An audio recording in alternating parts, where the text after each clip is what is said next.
Bismillahirrahmanirrahim. Assalamualaikum warahmatullahi wabarakatuh. Saudara-saudaraku dimanapun berada, sebagai seorang muslim sudah semestinya kita merindukan baginda Nabi SAW. Sudah semestinya kita menghormati sahabat-sahabat ataupun keluarga Nabi SAW.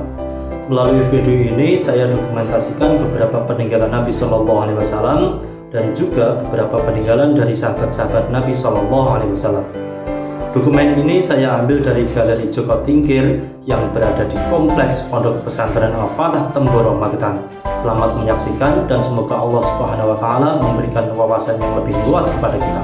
Wassalamualaikum warahmatullahi wabarakatuh. Ya sobat, loket masih tutup dan pengunjung tetap sabar menunggu. Setelah dibuka, pengunjung langsung beli tiket dan segera menuju galeri karena hujan.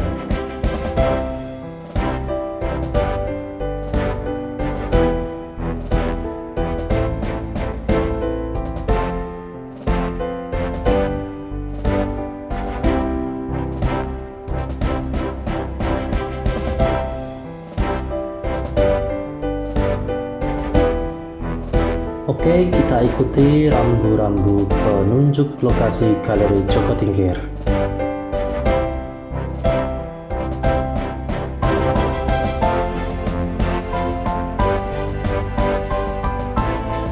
Ini dia, mantap.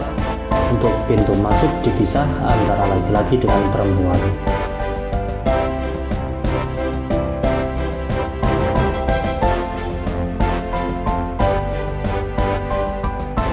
Ini adalah gedung Galeri Joko Tingkir dari arah depan.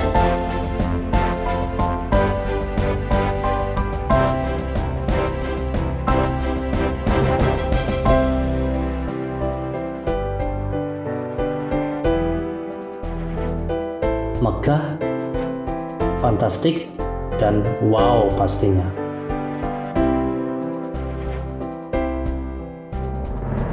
Sebelum berkeliling melihat artefak, kita akan dipandu oleh petugas dan akan dijelaskan hal-hal yang wajib dipatuhi selama berada di dalam galeri.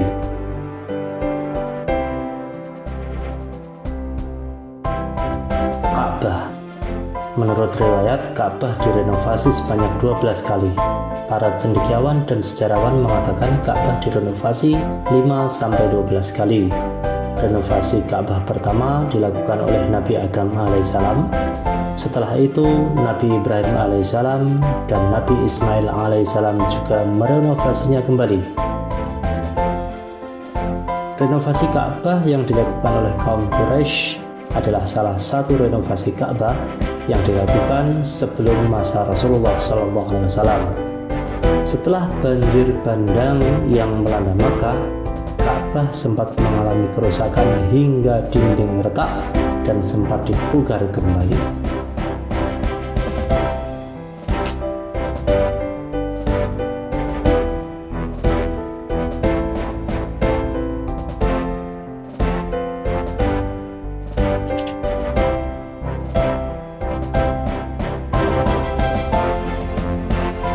Ini adalah kiswah. Kiswah yang digunakan untuk menutup pintu Ka'bah. Setiap tahun kiswah diganti pada tanggal 9 Dzulhijjah. Kiswah ini berukuran 6,50 meter kali 3,50 meter dan memiliki berat 70 kg.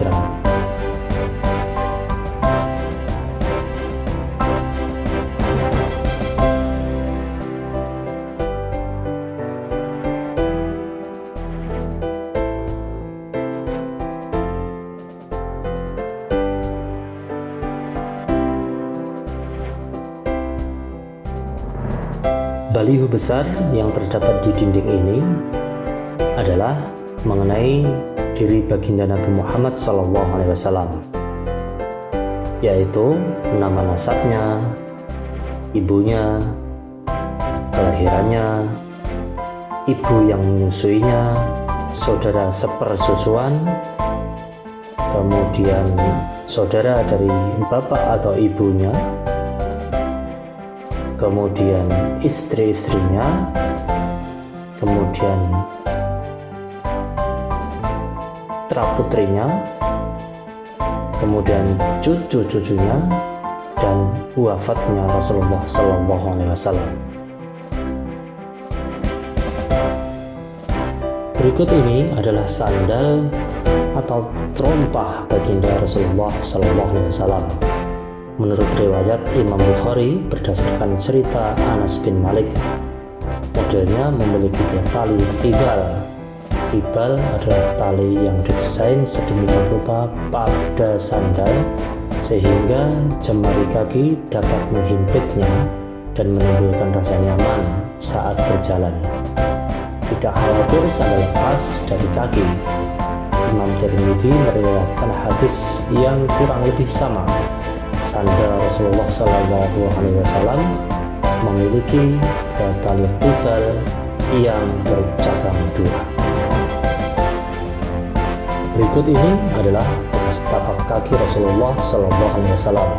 Jejak tapak kaki baginda Nabi Sallallahu Alaihi Wasallam ini tercetak semasa baginda memasuki tanah Yaman pertama kali.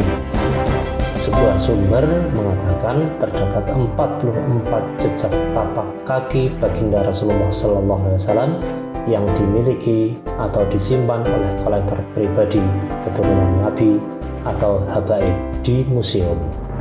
Serban baginda Rasulullah Sallallahu Alaihi Wasallam. Rasulullah Sallallahu Alaihi Wasallam suka dan nyaman memakai penutup kepala. Beliau memiliki banyak jenis bahan serban penutup kepala, seperti dari kulit kayu, dari kain, dan dari kulit unta. Beliau memiliki serban berukuran 5 meter berwarna hitam dan hijau yang merupakan warna favorit beliau.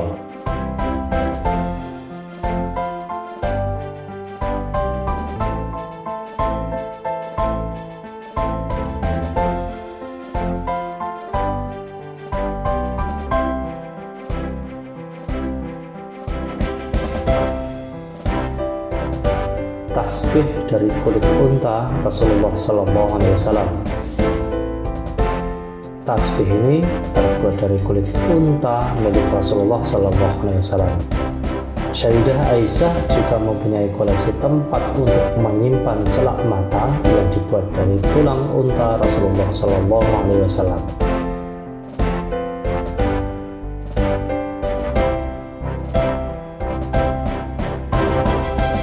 Bekas wadah air Zam-Zam Rasulullah Sallallahu Alaihi Wasallam. Wadah bekas air Zam-Zam Rasulullah Sallallahu Alaihi Wasallam dibuat di negara Cina pada zaman dinasti Song. Wadah ini dibuat dari bahan yang dapat menetralisir racun dan anti basi. Wadah ini adalah salah satu dari 5 wadah air Zam-Zam yang dimiliki baginda Rasulullah Sallallahu Alaihi Wasallam. Wadah ini dipakai oleh keluarga beliau turun-temurun.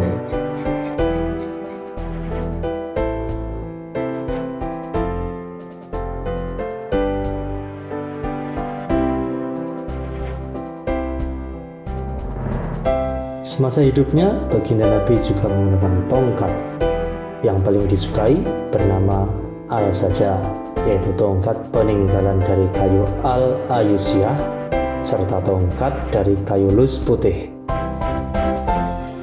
Tongkat ini berada di bawah perawatan ahli waris baginda Rasulullah Sallallahu Alaihi Wasallam.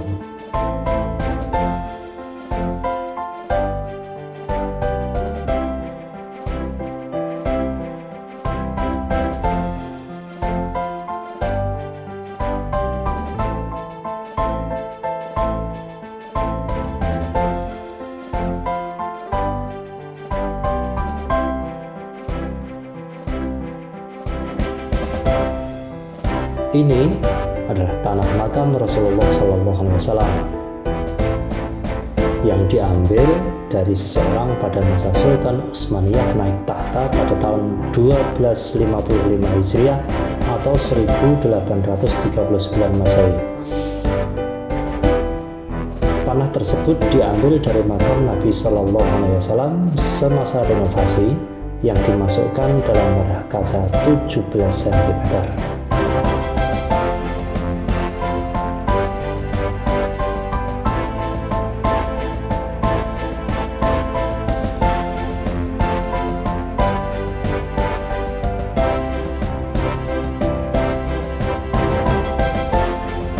Berikut ini adalah replika busur panah Zawra.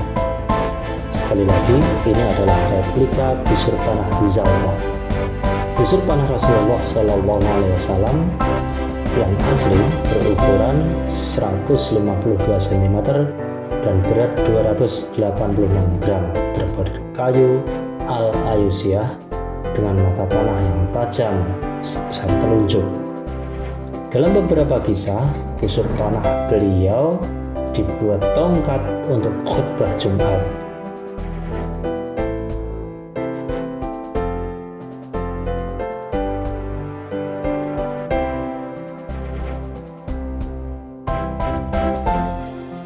Ini adalah replika pedang Rasulullah SAW, Al-Qadib. Al-Qadib bentuknya tipis sehingga dikatakan hampir serupa dengan tongkat.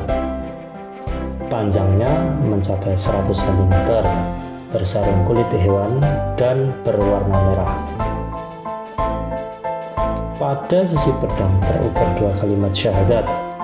Dalam satu riwayat sejarah mengatakan pedang ini tidak pernah digunakan Rasulullah SAW dalam peperangan kecuali untuk pertahanan atau simbol persahabatan.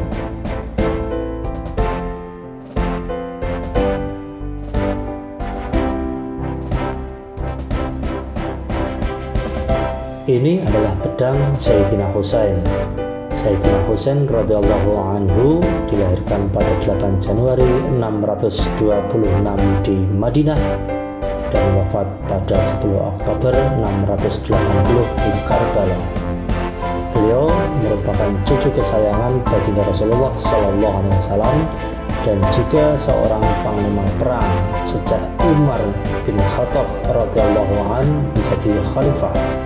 Sayyidina Husain radhiyallahu anhu dibunuh di Karbala ketika dalam perjalanan ke Kufah oleh tentara Bani Umayyah. Pedang ini dipercaya sebagai pedang milik Sayyidina Ali bin Abi Thalib radhiyallahu anhu.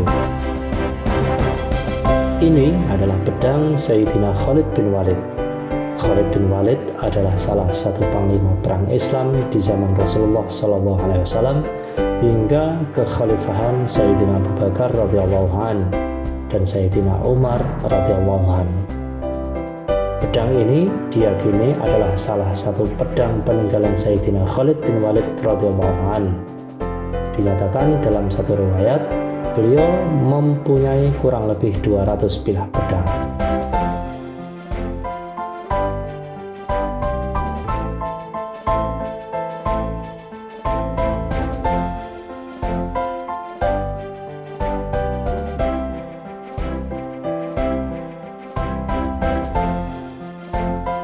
Ini adalah batu meteorit Mekah. Batu meteorit ini berasal dari bebatuan pegunungan di daerah yang dekat dengan tanah Makkah. Batu meteorit ini berusia sekitar 3000 tahun dan diyakini berasal dari burung ababil sebagaimana yang dijelaskan dalam Al-Quran surat Al-Fil ayat 1-5.